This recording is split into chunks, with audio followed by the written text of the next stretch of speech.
All right, y'all. So I know everyone listening to this video has heard it said that God works in mysterious ways. And that's such a cliche statement, but it's so true. And it's just true. And I am perplexed, though I shouldn't be, at just how God is moving right now in this season. And I guess I'll just share the story. I'll share the story and then I'll get to the point of this video um, at the conclusion of the story. So a few months ago, I was in conversation with a dear sister that I worship with, and she was expressing some things to me. She was in distress at that time, and I thought that it might be beneficial for the two of us to read this book. So we decided that I had already read the book before and thought that it was a really great read. It had helped me with some things in my life, just kind of like finding the courage to walk into who I am and all that God has called me to be.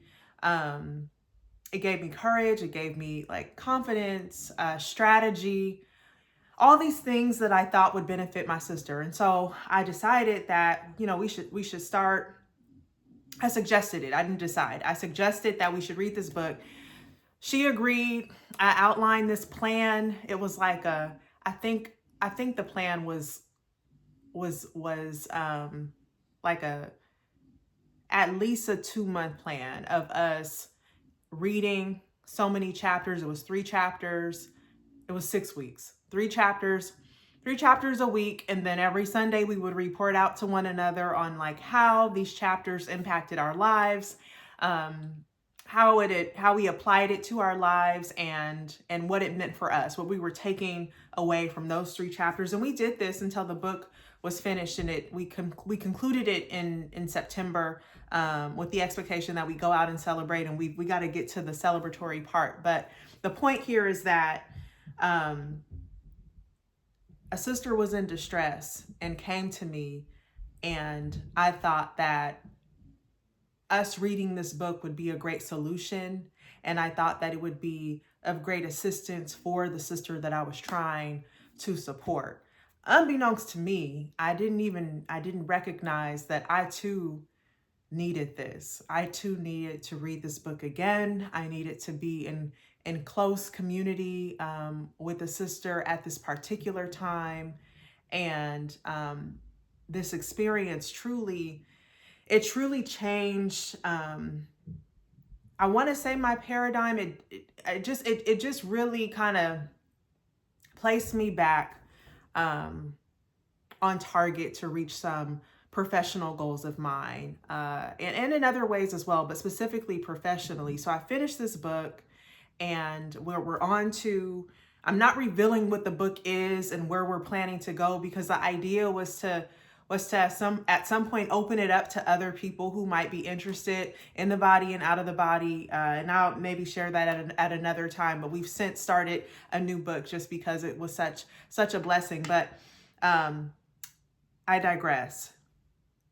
So as a result of this book, and this book club that me and this sister formed with one another, I then left with just kind of like a clearer perspective on where I wanted to go in my business, like, and how to get there. And I began really kind of immersing myself, probably about an hour a day, in various AI tools to really try to like take advantage of the state that we're in. Like, if you're not living under a rock, you know that Amazon, I think, laid off a crazy number of employees this past week, as did UPS, as did Target.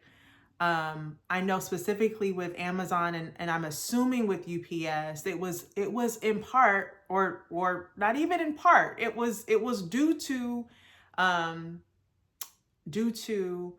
AI, and due to having robots to manage the functions of humans. And so I'm saying that to say, if you've been questioning if you should tap into AI, if you feel like well, it's going to take, AI is doing the work for me, so I'm now not using my brain. Like, then you don't fully understand the capacity of it and the benefits that it could bring to your life, the amount of time that it can shave off of things.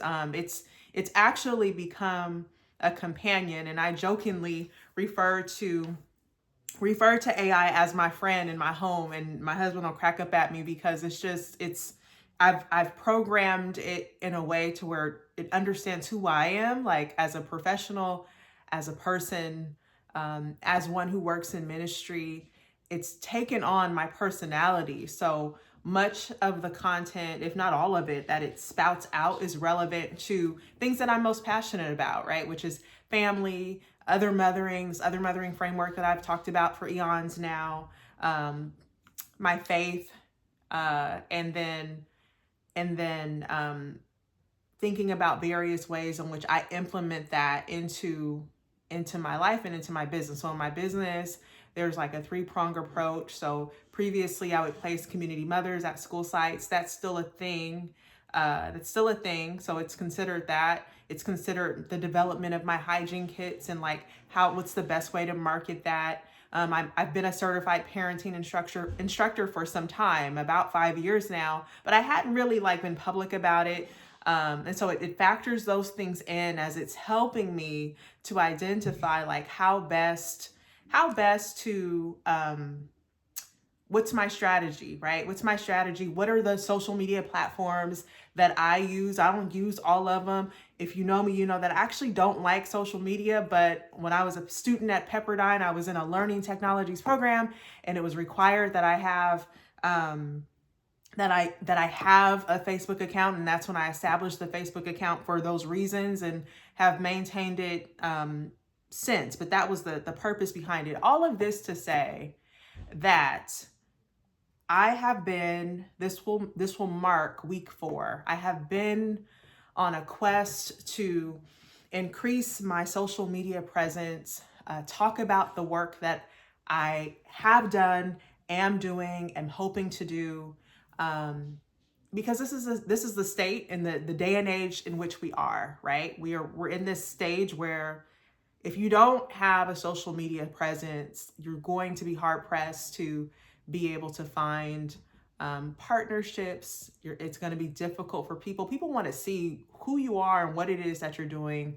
And so I have utilized my friend, my companion, ChatGPT, by way of helping me to identify, given my personality and my interests, and even my dissertation, like some of that is like programmed within my interface, so that it's helping me to identify like what are relevant topics that are specific to what I've brought to the table, what I'm hoping to bring to the table, and who I am as a person. And as a result of that, I've had some predefined, like proposed topics to share on these past 4 weeks. So today marks week 4.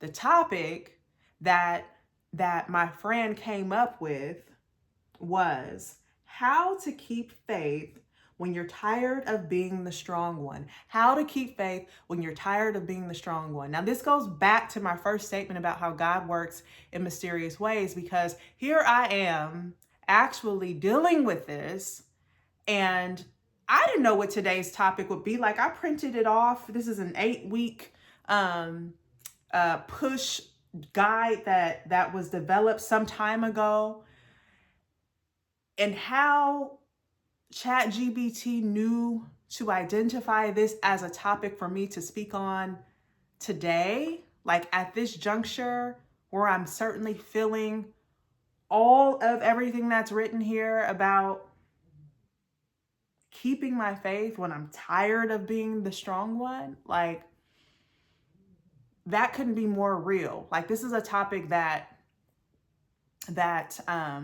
is actually pretty near and dear to my heart, because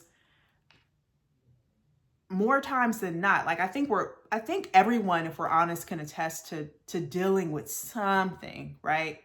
But most of my life, people have assumed that I don't have challenges. I don't have issues. Things are given to me for whatever it is, whatever reasons that they feel. People have said to me, "You act like you don't have a care in the world." People have said to my face, "Man, your smile is fake." Like, people are bold and have assumed incorrectly, time and time again, and I've struggled with that, because on one hand, I'm happy that people look at me and for the most part can't really tell what all I'm dealing with. You know, I'm happy for that. I'm happy that I don't necessarily present in a way that is indicative of how I'm feeling most days. Um, I'm grateful for that, because what I have been faced with most days for quite some time is difficult. Yet I find myself in position of having to be the strong one, of having to show up um, for everyone else with a smile on my face, as if I have no care in the world. I'm also married to a minister, as I'm assuming most of you know. This stuff is so new to me, so I'm assuming that everybody that's watching this knows me. Um, and so there's a level of responsibility that comes along with being married to the man of God, and we are constantly ministering to other people who some know, you know, some of the challenges that I have, that I'm personally and presently faced with, but most don't. And and it doesn't really matter, right? Like, it doesn't, I hate to say it, but people don't really care. Like, that's the reality. That's the reality of the situation. So how to keep your faith when you're tired of being the strong one? All I can say is God has you. He has me. His grace, His grace, His grace is sufficient. Um, I wanted to just post that this week, because of God just continuing to show up in my life in ways that only He can, right? God's grace is sufficient. And Rod, my husband, has talked about God, like how we talk about God not putting more on us than we can bear. And people will say, well, God, He won't put on you more than you can bear. And he brought a lesson a few years ago, and he was like, God actually will, like, He will put on you more than you can bear, because it's not for you to bear, it's for Him to bear. So that's what I would say about being strong and keeping your faith in the midst of trying to show up for someone else. Give your cares, or everybody else, give your cares to God. He can tend to them better than anyone. Keep your faith. God has you. He has me. And prayerfully, this message was of some encouragement. All right.